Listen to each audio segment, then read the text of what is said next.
Hello guys, welcome back to the channel everyone. Pro kabaddi season 11లో Bengal Warriors head కోచ్గా ఎవరు వ్యవహరించబోతున్నారు అనే దానిపైన ఇప్పటి వరకు ఒక సస్పెన్స్ ఉండింది.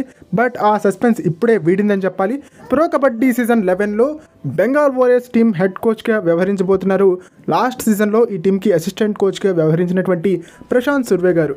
ప్రశాంత్ సుర్వే గారికి డొమెస్టిక్లో మంచి రికార్డ్స్ ఉన్నాయి. అండ్ లాస్ట్ సీజన్లో కూడా ఈయన బెంగాల్ వారియర్స్ అసిస్టెంట్ కోచ్గా వ్యవహరించారు. ముఖ్యంగా మహారాష్ట్ర స్టేట్ కబడ్డీ టీంకి ఈయన హెడ్ కోచ్గా కూడా గతంలో వ్యవహరించారని చెప్పాలి. సో మంచి అనుభవమైనటువంటి కోచ్ని హెడ్ కోచ్గా నియమించుకోవడం జరిగింది. ముఖ్యంగా కాశీనాథన్ భాస్కరన్ గారికి ఈయన ఏమాత్రం తీసిపోరని చెప్పాలి. అండ్ మంచి రికార్డ్స్ ఉన్నాయి. కోచ్ శ్రీనివాస్ రెడ్డి గారితో, కోచ్ బీసీ రమేష్ గారితో మంచి రిలేషన్స్ కూడా ఉన్నాయి ఈ కోచ్కి. అండ్ యూనియన్ బ్యాంక్ ఎంప్లాయీగా కూడా ఉన్నారు.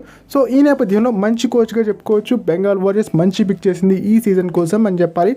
అండ్ ఏ విధంగా అయితే మహారాష్ట్ర ప్లేయర్స్ తొడగొట్టి ప్రత్యర్థుల్ని పడగొట్టి ప్రో కబడ్డీలో మంచి రికార్డ్స్ని నెలకొల్పుతున్నారు, మహారాష్ట్ర కోచ్ అయినటువంటి ప్రశాంత్ సుర్వే గారు కూడా బెంగాల్ వారియర్స్ తరఫు నుంచి మంచి రికార్డ్స్ని ఫ్యూచర్లో నెలకొల్పాలని మనస్ఫూర్తిగా కోరుకుందాం. ఓకే, ఇది ఫ్రెండ్స్ ఈ వీడియో కనుక మీకు నచ్చినట్టయితే లైక్ చేయండి, షేర్ చేయండి, మన ఛానల్ని సబ్స్క్రైబ్ చేసుకుని పక్కన బెల్ ఐకాన్ ప్రెస్ చేసి ఆల్ ఆప్షన్లో సెట్ చేసేసుకోండి. అండ్ ఇలాంటి మరిన్ని వీడియోస్ కోసం ఛానల్ని డైలీ ఫాలో అవడానికి ట్రై చేయండి.